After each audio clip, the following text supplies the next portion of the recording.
Hello students.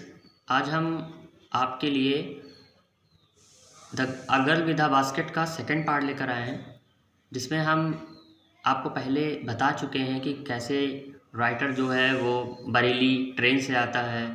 After that वो car से रानीखेत तक आता है। रानीखेत में वो रानीखेत के बारे में बताया जाता है, वो एक ब्रिटिश हिल स्टेशन है। फिर वो स्टेशन का वर्णन करता है, स्टेशन पे कौन कैसे कैसे लोग पाए जा रहे हैं, कैसे लोग दिख रहे हैं। फिर वो बंदरों के बारे में बताता है, जो रास्ते में गांव और जो जंगल पड़ते हैं उनके बारे में बताता है। वो ये बताता है कि वो हर स्टेशन पे उतरता है और लोगों से बात करता है, लेकिन एक स्टेशन पे वो उतरता है तो वहाँ पे उसकी बातें जो आपस में करता था इंग्लिश में, जो कुछ लोगों को आती थी, उनमें से वो एक स्टेशन पे जब वो उतरता है तो ये बातचीत का जो सिलसिला था वो इंटरप्ट हो जाता है, ब्रेक इन हो जाता है। तो क्यों इंटरप्ट हो जाता है? क्योंकि वहाँ पे कुछ रिफ्यूजी चिल्ड्रन आ जाते हैं। ये मैं ये वाला पैरा मैं पूरा पूरा पढ़ा चुका था यहाँ तक। क्योंकि वहाँ पे कुछ रिफ्यूजी चिल्ड्रन आ जाते हैं और वो बास्केट बेच रहे होते हैं। तो ये कौन से रिफ्यूजी चिल्ड्रन होते हैं, अब इनके आगे बताया जा रहा है यहाँ पर। The children selling basket were sons and daughters of these refugees. अच्छा, हुआ ये था कि पाकिस्तान से जब रिफ्यूज़ी लौट के आ रहे थे तो बहुत ज़्यादा हंगर था, स्टारवेशन था, जिसकी वजह से वो लोग जहाँ गिरे थे वहीं पे मर गए थे। अब उनके जो बच्चे थे वो बेचारे किसी भी तरीके से भारत आ गए थे। तो कैसे जी रहे थे, कैसे उनके बच्चे, उनके रिलेटिव्स, उनके पेरेंट्स, सभी कोई ना कोई जो बचा होगा वो यहाँ तक आ पाया होगा। तो कैसे वो अपनी जीविका चला रहे थे, लिविंगहुड चल रहा था उनका, इसके बारे में आगे वो बता रहा है। The children selling basket were sons and daughters of this refugees. जो बच्चे थे सेलिंग बास्केट्स, जो बास्केट बेच रहे थे यानी टोकरी बेच रहे थे, वर सन्स, वो सन्स एंड डॉटर्स यानी पुत्र और पुत्रियां थी। किसकी पुत्र और पुत्रियां थी? ऑफ दीज रिफ्यूजीज, इन रिफ्यूजीज की, इन शरणार्थियों की। दे और देयर पेरेंट्स और relative had gathered in the city. वे अथवा देयर पेरेंट्स, उनके माता पिता, अथवा रिलेटिव्स या उनके रिश्तेदार, had gathered in the cities, शहरों में इकट्ठा हुए थे, गैदर्ड हुए थे। सेटिंग अप स्टॉल्स, और उन्होंने छोटी छोटी स्टॉल्स यानी दुकानें लगा रखी थी। बता दें आपको, स्टॉल्स को कियोस्क या रोटुंडा भी कहते हैं। छोटी दुकानों को जो गुमटी होती हैं उनको कियोस्क या रोटुंडा भी लगते हैं, जहाँ सिम कार्ड मिलते हैं, आपने देखा होगा, गोल गोल टाइप का वो बना देते हैं, उसको रोटुंडा भी कहते हैं इंग्लिश में। और जो छोटी दुकानें होती हैं उनको कियोस्क भी कहते हैं। तो उन्होंने उस शहर में वो इकट्ठा हुए, उन्होंने अपनी छोटी छोटी स्टॉल लगा ली। मैन्युफैक्चरिंग सिंपल आर्टिकल्स, और सिंपल आर्टिकल्स में से होता है वस्तुएं, और साधारण सी वस्तुएं मैन्युफैक्चरिंग यानी बनाने लगे। वो वहाँ पे रुक गए और छोटी छोटी दुकान खोलकर छोटी छोटी सामान सिंपल से जो हो सकता था वो बना बना के बेचते थे। Trying to make a living in market, और वो जो है अपनी जो जीविका है उसको चलाने की कोशिश कर रहे थे। कहाँ? इन मार्केट्स, बाजार में। ऑलरेडी, जो पहले से ही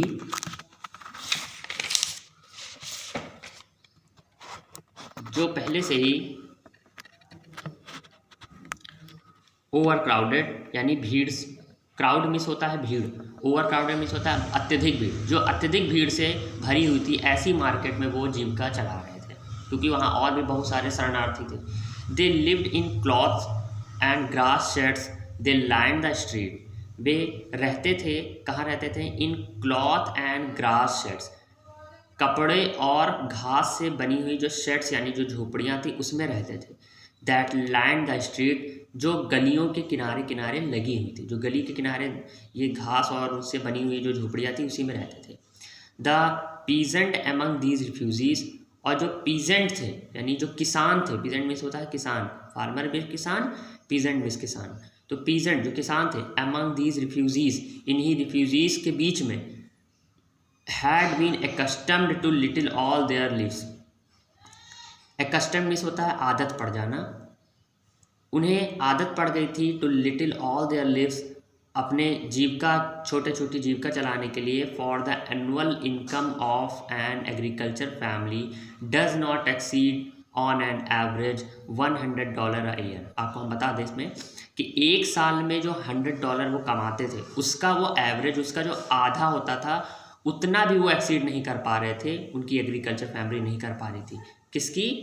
पीजेंट की, यानी कि किसानों की। जो एनुअल इनकम थी पीजेंट की, जो एक साल की $1 थी, $100 थी, उसका भी जो एवरेज था उसका भी आधा, उससे भी कम उनकी फैमिली पा रही थी। तो ये मतलब कमाने के लिए बहुत ज़्यादा दिक्कत हो रही थी। The average unskilled labour makes 30 sent a day. The average unskilled labour, जो औसत दर्जे के अनस्किल्ड यानी कि जो अकुशल मजदूर थे, मेक्स 30 सेंट्स आ डे, वो एक दिन में 30 सेंट ही बना पाते थे, और या लेस देन $2 अ वीक, या एक हफ्ते में $2 लगभग, मतलब बहुत ही कम। There is 1 meal a day, उन्हें एक दिन में खाना भी मिलता था, खाना गवर्नमेंट देती थी। देखिए क्या देती थी, काफ़ी ज़्यादा उन्हें दिक्कत हो रही थी। एन ओनियन, एक प्याज देती थी। अ पीस ऑफ ब्रेड, एक रोटी का टुकड़ा देती थी। अ बाउल ऑफ पल्स, दाल का एक मतलब एक कटोरा दाल देती थी विद मिल्क, दूध के साथ। अब यहाँ पे देखिएगा, ये नहीं कि दाल और दूध आपस में मिला देती थी, है ना, अलग अलग है। पल्स, दाल अलग, दूध अलग, यानी दाल और दूध दोनों आपस में मिला के दे दिया। ओके, तो दाल अलग देती थी, दूध अलग देती थी। परहैप्स, शायद अ बिट ऑफ गोट चीज़, और शायद जो है बकरी के दूध से बना हुआ एक छोटा सा पनीर का टुकड़ा भी देती थी। नो टी, मतलब इतना सब कुछ मिल जाता था। नो टी, कोई चाय नहीं। नो कॉफ़ी, कोई कॉफ़ी नहीं। नो फैट, कोई चर्बी से बनी चीज़ नहीं। नो स्वीट्स, कोई मिठाई नहीं। नो मीट, और ना ही कोई मांस से रिलेटेड कोई चीज़। $100 a year is not $2 a week. $100 a year, ए जो $100 यानी $100, एक साल में जो $100 था, इज़ नॉट $2 अ वीक, वो एक हफ्ते का $2 भी नहीं था। Yet फिर भी, even that small amount is hard to earn by selling basket to people too poor to buy them. फिर भी even the small amount is hard, मतलब ये छोटा सा अमाउंट जो था उनके लिए hard to earn by selling basket, वो उस बास्केट को भी अर्न करने में भी कठिन था। वो जो बास्केट बेच रहे थे, उस बास्केट वो खुद भी नहीं खरीद सकते थे, इतने गरीब थे। Too poor to buy them, है ना, ये आया ना, बाई मीन्स खरीदना। वो इतने गरीब थे कि वो उसे भी नहीं खरीद सकते थे। दैट नो डाउट, इसमें संदेह नहीं था, इज़ द रीज़न, कि यही कारण है, these little children descended on me like locust. देखिए, लोकस्ट मीन्स होता है टिड्डी। ओके, लोकस्ट मीन्स होता है टिड्डी, जो एक कीड़ा होता है, ग्रॉस हॉपर जिसको बोलते हैं, आपने देखा होगा, ग्रीन कलर का होता है। तो लिखा हुआ है दैट नो डाउट, इसमें कोई संदेह नहीं है कि यही कारण था कि ये जो छोटे बच्चे थे वो डिसेंडेड, मुझ पर टूट पड़े, मतलब मेरे पास आ गए, लाइक अ लोकस्ट, एक टिड्डियों की तरह, पूरे टिड्डी की तरह एकदम से टूट पड़े कि ये तो मेरा, ये एक अच्छा मार्केट आ गया, ये मेरा सब कुछ खरीद लेगा, ये अमेरिकन है ना, अच्छे सूट बूट पहने हुए राइटर थे। आई एन अमेरिकन, मैं अमेरिकन था, वाज डाउटलेस, और ये निसंदेह the most promising market they had seen, और ये जो है उन्हें मालूम था कि ये कैसे एक मोस्ट प्रॉमिसिंग मार्केट है, ये एक अच्छा मार्केट है, दे हैड सीन, जिसे देखा जा सकता। उन्हें ये दिख गया कि हाँ, ये एक अच्छा मार्केट है और ये कभी मना नहीं करेगा, ये सारी चीज़ें खरीद लेगा। ओके, आगे देखते हैं।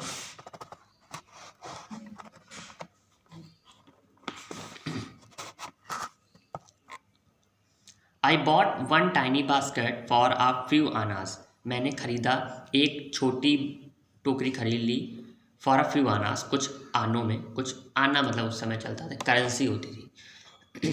अनदर फ्रूट बास्केट, एक दूसरी फल वाली टोकरी भी खरीद दी, फॉर अ बिट मोर, थोड़े और रुपए में। A beautiful waste paper basket, जो वेस्ट पेपर बास्केट है वो भी खरीदी, कितने में, ₹1 में। अ लवली स्विंग बास्केट, एक प्यारी सी सिली हुई बास्केट खरीदी फॉर ₹1 में। अ फ्यू फैंस, कुछ पंखे खरीद लिए फॉर एन आना, आना में, और 2 अ पीस, या 1-2 पीस वो भी खरीद लिए। माई आर्म्स, मेरा जो हाथ थे, वर फिल्ड, वो भर गए थे, and I had spent not 50 cent, और मैंने अभी कम से कम 50 सेंट भी नहीं खर्च किया था। उसके हाथ पूरे भर गए थे और अभी तक वो 50 सेंट भी नहीं खर्च कर पाया था। मतलब उसने थोड़ा ही रुपए दिया था और इतना सब कुछ सामान मिल गया था। द चिल्ड्रन प्रेस्ड इन, जो बच्चे थे वो उसको प्रेस कर रहे थे, फोर्स कर रहे थे कि वो उसको खरीद लें। शाउटिंग, चिल्ला चिल्ला के, देयर वेयर्स, वेयर्स मीन्स होता है सामान, वस्तुएं। ओके, तो वो जो वस्तुएं थी उनको खरीदने के लिए वो बार बार प्रेस कर रहे थे, चिल्ला रहे थे कि बाबूजी खरीद लो। Okay, I was a prisoner, मैं कैदी था। कंप्लीटली सराउंडेड, चारों तरफ से घिरा हुआ था। अनएबल टू मूव, और मैं मूव करने में भी असमर्थ था, मैं हिल डुल भी नहीं पा रहा था। उनके चारों तरफ ऐसे बच्चे चिपक गए थे एकदम लोकस्ट की तरीके से कि वो उसे लग रहा था मैं कैदी हूँ, और हर तरफ से जो है उसको घेर लिया गया है, हर बच्चे ने घेर लिया है और शाउट कर रहे हैं कि वो उनके सामान को खरीद लें। द मोस्ट डेलिजेंट, बहुत अधिक डेलिजेंट यानी परिश्रमी, हार्ड वर्किंग बोल सकते हैं डेलिजेंट। एग्रेसिव, आक्रमणकारी, मतलब जो तुरंत अटैक करता है। वेंडर, वेंडर मीन्स होता है विक्रेता, जो सेलर जिसको बोलते हैं, जो बेचता है। आपने जगह जगह पे लिखा देखा हुआ होगा नो वेडिंग जोन, तो वेडिंग जो है वो यहीं से बना हुआ वर्ड है। नो वेडिंग जोन का मतलब है यहाँ पे कोई भी मार्केट नहीं लगेगी, मतलब छोटी दुकानें नहीं लगाई जाएंगी। तो वेंडर। द मोस्ट डेलिजेंट, एक हार्ड वर्किंग यानी कि एक कठिन परिश्रमी, आक्रमणकारी वेंडर यानी विक्रेता, वॉज अ ब्यूटीफुल गर्ल, एक बहुत सुंदर सी लड़की, ऑफ 9, जो 9 साल की थी, right in front of me, मेरे सामने खड़ी हो गई। She had a lovely basket with a handle, उसके पास एक बहुत प्यारी सी बास्केट थी जिसमें हैंडल लगा हुआ था। Okay, and she wanted a rupee, और वो ₹1 चाहती थी, मतलब ₹1 में वो टोकरी मिल जाती। एंड हाफ, सॉरी, ₹1.5 यानी आधा, और ₹1 यानी ₹1.5 में वो टोकरी मिल जाती फॉर इट, उसके लिए, और अबाउट 30 सेंट, या लगभग 30 सेंट चाहती थी वो। सी वॉज अ अर्नेस्ट प्लीडर, देखिए अर्नेस्ट मिस होता है, अर्नेस्ट प्लीडर मिस होता है जो जोर जोर से विनती करता है। ओके, उसको कहते हैं। ठीक है, प्लीडर वर्ड जो है वो आपने, अगर आप मूवी देखी होगी रुस्तम, तो उसमें ये वर्ड आया है कई जगह पर। वो बोलता है कि आई प्लीड, प्लीड मीन्स होता है विनती करना, अर्नेस्ट मीन्स अत्यधिक विनती करना। सी वॉज अ अर्नेस्ट प्लीडर, वो अत्यधिक, वो प्लीडर थी, मतलब एक अच्छी विनती करने वाली थी, अत्यधिक। There were tears in her eyes, उसके आंखों में आंसू थे। सी प्लीडेड, उसने विनती किया, एंड देखिए फिर प्लीडेड आ गया। सी प्लीडेड, उसने विनती किया, एंड बेग्ड, और भीख मांगा, इन टोन्स, अपनी एक आवाज़ में, that would ring any heart, ठीक है ना, that would ring any heart. Ring any heart का मीन्स होता है जो किसी का भी दिल दया से एकदम किसी के दिल में जो है अचानक से दया उत्पन्न हो जाए, ये मतलब होता है। ये रिंग को ध्यान रखिएगा, ये वर्ड मैं अभी आपसे आगे पूछूँ। ओके, ध्यान रखिएगा, अभी मैं एक्सरसाइज सॉल्व करवाऊंगा तो उसमें आएगा। Begged in tones that would ring any heart. Okay, तो उसने ऐसे टोन में बोला जैसे किसी का भी हृदय जो है वो पसीज जाए। अब आगे देखते हैं। माई आर्म्स वर फुल, मेरे जो हाथ थे वो भर चुके थे। अब भाई वो उसने पहले ही सब कुछ खरीद लिया था। आई हैड नो रूम, मेरे पास थोड़ी सी भी जगह नहीं थी। लेट अलोन माई नीड, है ना, अब और ना ही मुझे तब तक मुझे अब किसी भी चीज़ की ज़रूरत भी नहीं थी। अब मैं क्यों खरीदूँ किसी चीज़ को, अब फालतू में वो बच्चों को देख के खरीद रहा था, लेकिन उसको किसी चीज़ की ज़रूरत थोड़ी ना थी। फॉर अनदर बास्केट, किसी और बास्केट खरीदने की उसको ज़रूरत भी नहीं थी। बैलेंसिंग माई बास्केट, अपने बास्केट को बैलेंस करते हुए, एंड फैंस, और अपने जो फैंस खरीदे थे उसको बैलेंस करते हुए, ऑन माई लेफ्ट आर्म, अपने बाएं वाले हाथ में अपने सारी बास्केट को बैलेंस किया, उसने फैन को बैलेंस किया। I reach into my right coat pocket. उसके बाद मैं अपने राइट कोट के पॉकेट में मैंने हाथ डाला कि वो किसी भी तरीके से अपना पैसा निकाल ले, और उसमें राइट कोट का जो जेब थी उसमें उसने हाथ डाला and got a handful of change, और जो है मुट्ठी भर जो है जितना भी उसके पास चेंज था, यानी जितनी भी उसके पास रोजगारी थी वो सब निकाल ली। परहैप्स, और गिना भी नहीं कितने हैं, परहैप्स शायद 15 सेंट, शायद 50 सेंट थे इन ऑल, मतलब लगभग 50 सेंट थे। विच आई डिपॉजिट इन द बास्केट, मैंने क्या किया, उसे बास्केट में डिपॉजिट कर दिया। दैट द यंगर, कि उस छोटी लड़की हैड इम्प्लोरिंगली बिफोर मी, वो बिफोर मी मतलब मेरे सामने, इम्प्लोरिंगली मीन्स होता है प्रार्थना करना, ये वर्ड मैं अधिकतर बोलता हूँ, ओके। इम्प्लोरिंग टू गॉड ये वर्ड आता है, मैं अधिकतर बोलता हूँ इम्प्लोरिंग। इम्प्लोरिंग मीन्स प्रार्थना करना, प्रे करना। तो बिफोर मी मेरे सामने खड़े होकर वो जो लड़की जिस तरीके से प्रार्थना कर रही थी, तो मैंने उसके हाथ, वो उसके टोकरी में वो 50 सेंट लगभग डाल दिए। आई ट्राइड, मैंने कोशिश करी, टू एक्सप्लेन, वर्णन करने की, बताने की, दैट की I could not by the basket, कि मैं बास्केट नहीं खरीद सकता, बट एक्सटेंडेड द ग्रेट्यूटी, लेकिन ये कुछ ग्रेट्यूटी, यानी ग्रेट्यूटी मीन्स होता है इनाम, ओके, इनाम कहते हैं। ग्रेट्यूटी उस वर्ड को भी बोलते हैं जब आदमी कोई रिटायर होता है, तो रिटायर होने के बाद जो पैसा मिलता है, ओके, उससे उस पैसे को भी ग्रेट्यूटी कहते हैं। बट एक्सटेंडेड द ग्रेट्यूटी, लेकिन उसने अपनी मैं बास्केट नहीं खरीद सकता, लेकिन ये इनाम के तौर पे है, उसे तुम पैसे ले लो।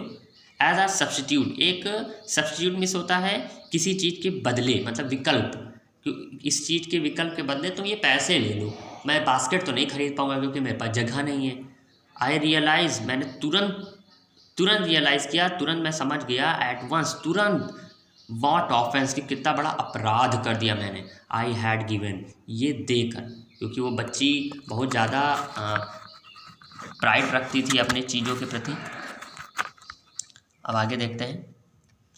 दिस चाइल्ड ऑफ 9, ये 9 साल की बच्ची, ड्रेस्ड इन रैग्स, जो फटे पुराने कपड़े पहने हुए थी, रैग में से होता है फटे हुए, and on the edge of the starvation, और भुखमरी की कगार पे थी, स्टारवेशन की कगार पे थी, एज मिस कगार, एकदम कोना, स्टारवेशन में भुखमरी के कगार पे थी। रेज्ड हर चिन, उसने अपनी ठुड्डी उठाई, चिन उठाया।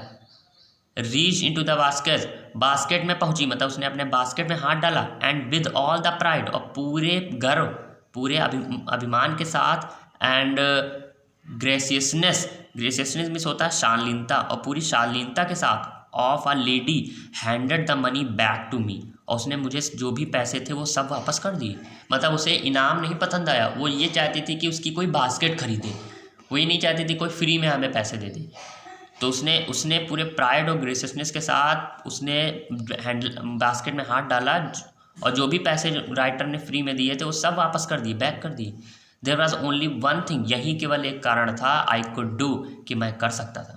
मैं क्या कर सकता था? आई बॉट द बास्केट, मैंने बास्केट खरीद लिया, टोकरी खरीद ली। सी वाइप्ड हर आइज, उसने अपनी आँखों से आँखें पोछी, मतलब वाइप मीन्स होता है पोछना, वाइपर बना होता है, वाइप से बना हुआ। सी वाइप्ड हर आइज, उसने अपनी आँखें पोछी जो वो रो रही थी। स्माइल्ड, मुस्कुराई। And dash down, dashed miss होता है भाग जाना, कहीं दौड़ना, रन करना। डैश डाउन, और भाग गई द प्लेटफॉर्म की तरफ। He did for some grass hut, शायद कुछ जो घास की बनी झोपड़ियाँ थी उसी तरफ वो भाग गई। दैट वुड हैव एटलीस्ट, अब उसके पास कम से कम 30 सेंट थे। दैट नाइट, उस रात, अब उस रात उसके पास कम से कम 30 सेंट्स थे। ओके, मतलब वो फ्री में नहीं लेना चाहती थी, वो चाहती थी कि उसे खरीदा जाए। इतनी ज़्यादा उसके अंदर आप समझ रहे होंगे कितना ज़्यादा उसके अंदर ग्रेसियसनेस और प्राइड था। I told this story to prime minister Pandit Jawaharlal Nehru, मैंने ये स्टोरी जो है प्राइम मिनिस्टर पंडित जवाहरलाल नेहरू को सुनाई, यानी प्रधानमंत्री जी को सुनाई। बहुत पुरानी बात है ना, एक्चुअली जब पार्टीशन हुआ था ये तब की बात है। आई टोल्ड हिम, मैंने उनसे कहा, इट वॉज वन रीज़न, और यही एक कारण था, I had fallen in love with India, और यही एक कारण था कि भारत में आज भी मैं उस भारत से प्रेम करने लगा हूँ, मैं भारत से प्रेम करने लगा। The people I saw in India, मैंने देखा है लोगों को जो उन लोगों को आई सॉ इंडिया भारत में दोज इन द विलेज, चाहे वो गांव में रहते हों as well as those in high office या किसी बड़े दफ्तर में बैठे हों, have both pride and lively sense of decency.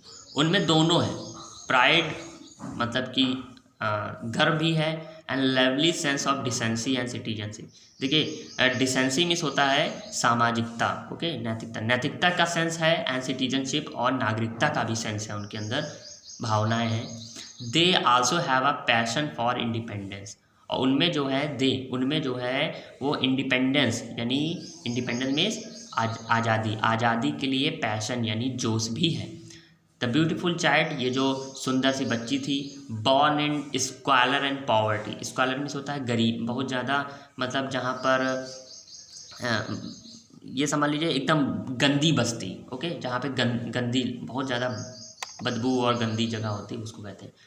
तो स्क्वालर में पैदा हुई थी एंड पॉवर्टी, और गरीबी में पैदा हुई थी, पॉवर्टी मीन्स गरीबी में पैदा हुई थी।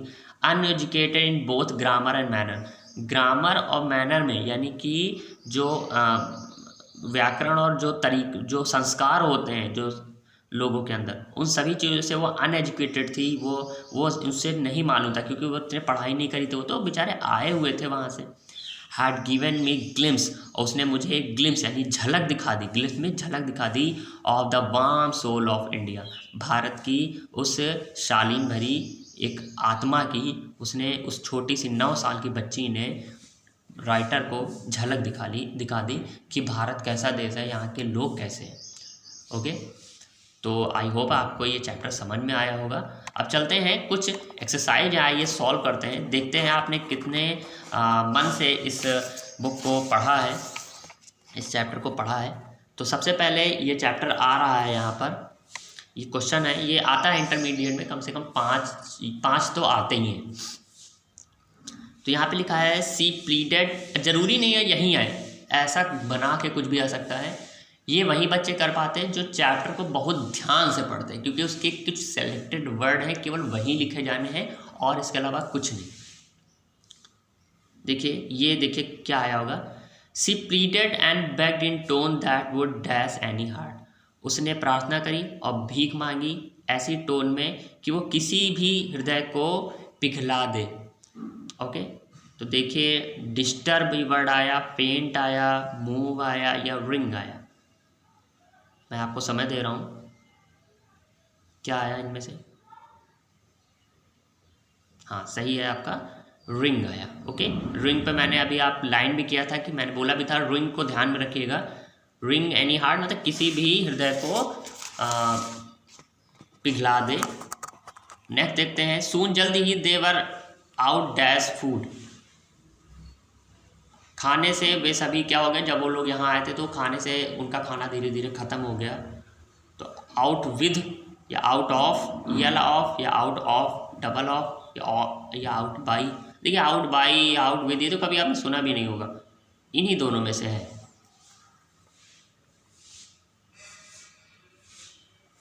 जी एकदम सही आंसर है आपका, आउट ऑफ, सिंगल ऑफ वाला होगा, डबल वाला नहीं। थर्ड देखते हैं, they also have a dash for independence, उनमें ये लाइन तो अभी आई थी जब वो पंडित जवाहरलाल नेहरू से बात कर रहा था तभी। दे मतलब उनमें यानी जो भारतीय हैं उनमें जो है वो इंडिपेंडेंस यानी स्वतंत्रता को लेकर क्या है, पैशन, डिज़ायर, विलिंगनेस या नीड। अब देखिए सभी चीज़ें सही हैं, लेकिन कोई एक ही करेक्ट वर्ड है, केवल वही चूज करना है, सभी नहीं चूज करना है। सही तो सब है वैसे, क्या एकदम सही आपका आंसर, पैशन, पैशन मीन्स जुनून, उनके अंदर जुनून है, ये वर्ड आया था। दीज वर डैश चिल्ड्रन, वे थे कैसे चिल्ड्रन थे, पुअर थे, गरीब थे, रिफ्यूजी थे, लवली थे, इंटेलिजेंट थे। जी बिल्कुल सही आंसर आपका, रिफ्यूजी चिल्ड्रन थे। Okay, these were refugee children, poor, lovely, intelligent, देखा जाए तो सभी सही हो जाएंगे। यहाँ पर हमें एडजेक्टिव ही चाहिए, कोई भी लगा दो सब सही, बट हमें अकॉर्डिंग टू चैप्टर ही वो वर्ड सेलेक्ट करना है। ओके, तो आई होप आपको ये वीडियो समझ में आया होगा। तो हम अपना ये चैप्टर आज से ख़त्म कर दें।